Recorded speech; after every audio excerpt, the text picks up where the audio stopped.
Le ponçage, j'adore. Fort! Surtout quand le karma n'est pas avec toi.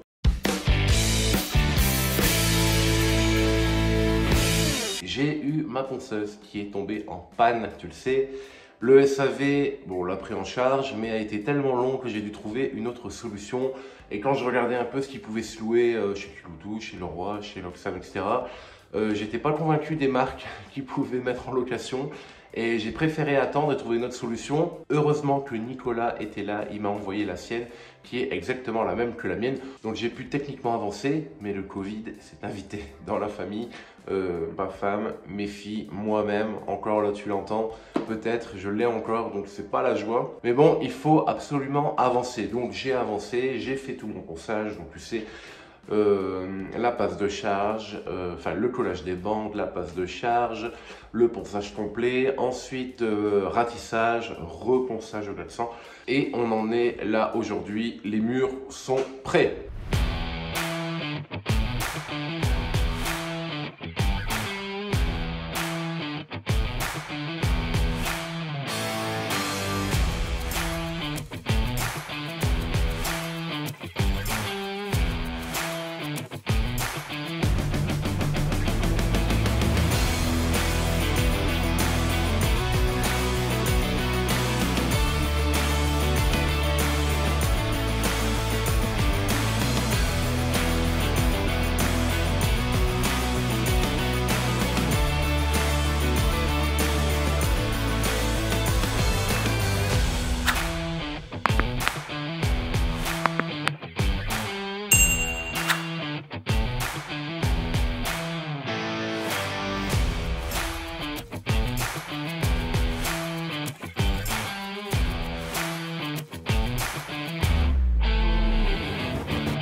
Maintenant, on s'attaque au sol. On pose souvent la question, pourquoi le sol maintenant? Normalement, le sol, on le fait à la fin. Je te répète, en fait, moi, je vais mettre toutes les moulures avec les plinthes assorties et il faut que ce soit peint. Donc, je vais mettre mon sol, mettre mes plinthes par-dessus et je vais tout peindre d'un coup. Donc, c'est pour ça que je mets mon sol avant de mettre ma plinthe. C'est pas une plinthe qui est au coloris du sol où je peux mettre à la fin. Je suis obligé de la mettre avant. Et aujourd'hui, on va s'attaquer du coup au sol. Tu le vois là, j'ai commencé à faire mon calpinage et on va regarder ça tout de suite. Donc si tu regardes bien, comme la pièce, c'est un couloir qui est exigu et qui fait un peu zigzag. J'ai pas vraiment un mur droit dans le fond sur lequel je peux démarrer. Et surtout, ce qui est important pour moi, c'est ce couloir ici qui mène jusqu'à la chambre. Donc tu vois, ici, tu as l'escalier. Et là, tu as le petit zigzag, j'ai envie de dire, pour aller justement jusqu'à la passerelle. Et ce qui est important pour moi, c'est que ce couloir-là, il puisse avoir des lames droites, tu vois, bien d'équerre.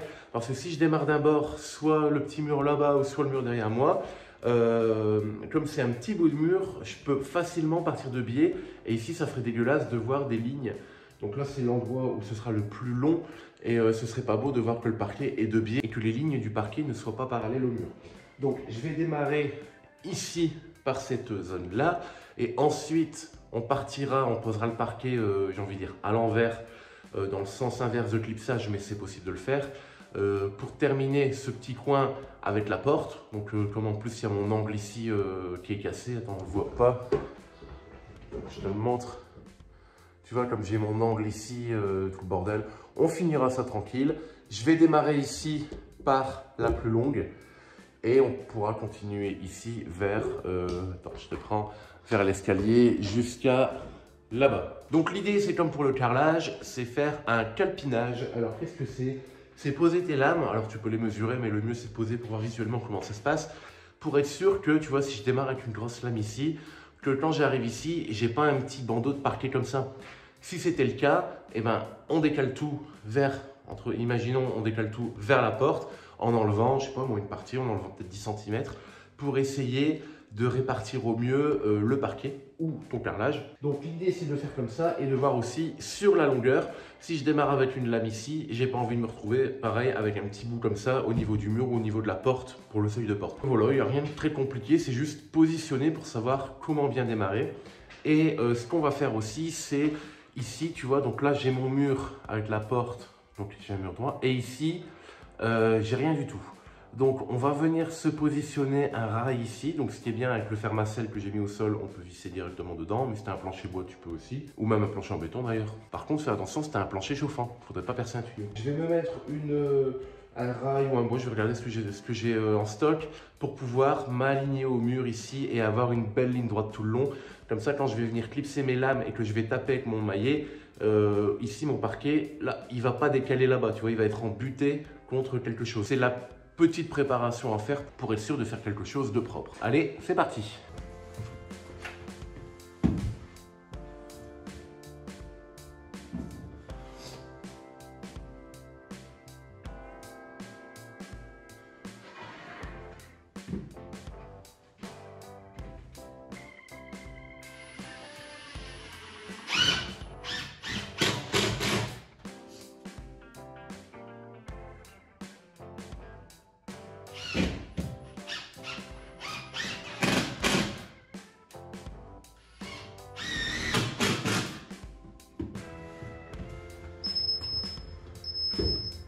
Maintenant que la préparation est prête, on va devoir s'attaquer à la sous-couche.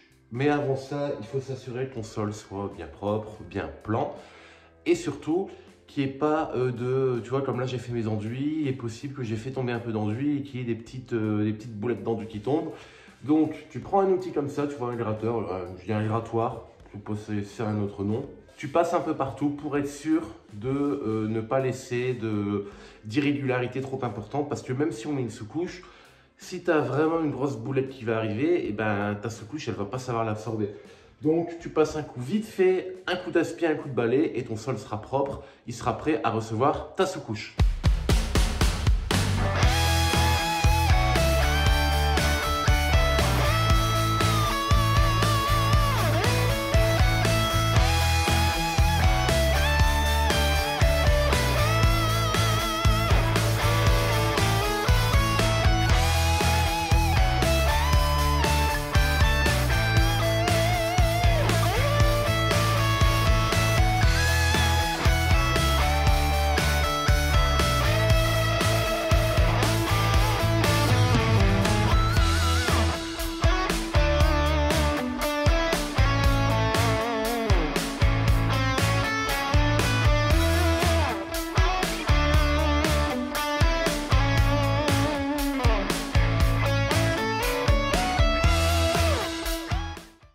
Et hop, je te reprends ici parce que je sais que tu vas me poser des questions. Et pourquoi il est brillante la sous-couche? Alors c'est simplement que c'est une sous-couche avec un film thermique pour éviter justement qu'il y ait du froid qui remonte d'en haut, etc. Moi perso, je m'en tape pour cette partie-là.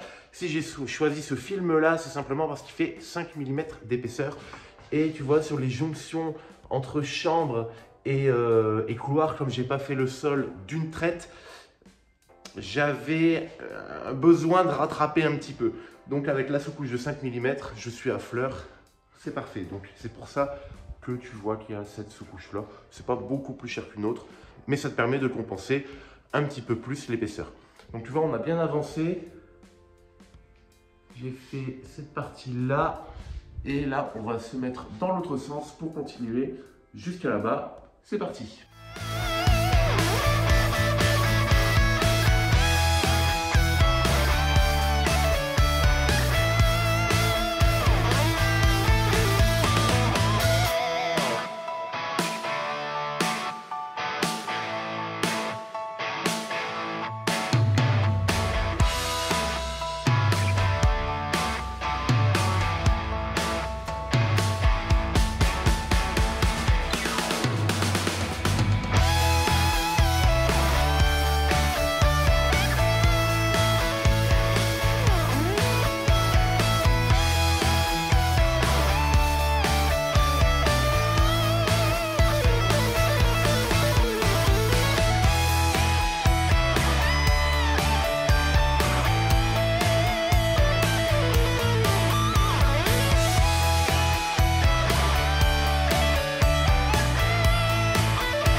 Et voilà pour cette partie, tu vois, on est arrivé à la limite de l'autre parquet. Bon, la barre de seuil, c'est un peu de la merde, donc je verrai ce que je vais faire, parce que je vais peut-être la changer. Mais voilà, on a fini toute cette partie-là. Et là, on se retourne et on se retrouve là où on avait commencé, tu vois, avec le tasseau que j'avais mis ici. On va le dévisser et on va pouvoir continuer ce petit bout ici. Alors, je te cache rien, même en ayant été très vigilant, en ayant bien calculé, etc., on a toujours des petites merdes. Hein, et là, en fait, mon parquet, il va pas passer sous la porte-fenêtre. Donc, c'est simple, hein, on la démonte, on la découpe et puis on repeindra le petit bout qu'on a découpé. Et puis c'est tout. Je te montre ça. Et ensuite, on enchaîne le timelapse sur la fin de la pause. C'est parti!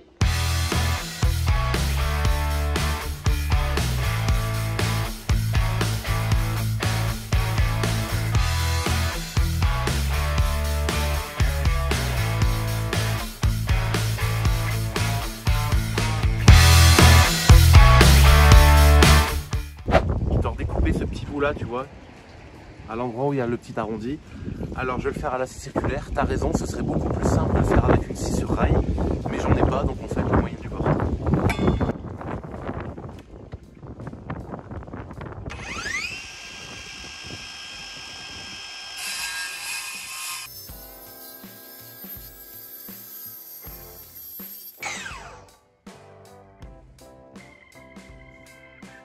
Maintenant, on va se mettre un petit coup d'affleureuse avec une fraise, tu vois, qui reproduit la forme qu'on avait d'origine. Moi, je l'adore cette petite affleureuse. Il y a des outils comme ça que t'aimes particulièrement et moi, je la kiffe. Avant, je travaillais à la défonceuse. Alors, c'est pour du gros boulot, mais pour des petites choses comme ça, la fleureuse, tu peux la tenir d'une main. C'est super.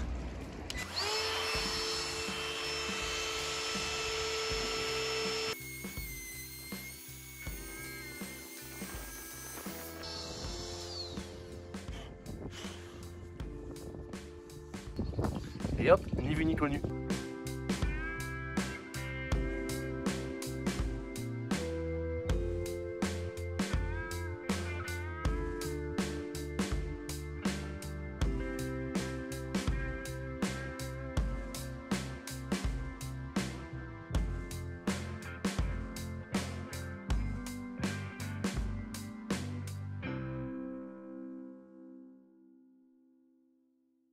Bon, on s'attaque aux barres de seuil, comme je t'ai dit, ça c'est de la grosse merde. Truc autocollant qui colle pas, avec des sortes de chevilles en plastique, là, on dégage. On va mettre des vraies barres à l'ancienne, tu sais, les barres en laiton avec les vis apparentes, comme ça on va pouvoir visser directement, ça va être nickel et ça ne bougera pas.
Et voilà pour la pose du parquet, barre de seuil et tout, tout est fini. Donc prochaine étape, on va pouvoir installer nos plinthes, on va pouvoir installer nos moulures autour des portes. Et ensuite les moulures, tu sais comme d'habitude, hein, les mains courantes, enfin tout le bordel. Les joints d'acrylique et on pourra passer à la peinture. Ça c'est pour la semaine prochaine si tout va bien, si j'ai pas une rechute de Covid. En attendant, portez-vous bien et à la fois prochaine.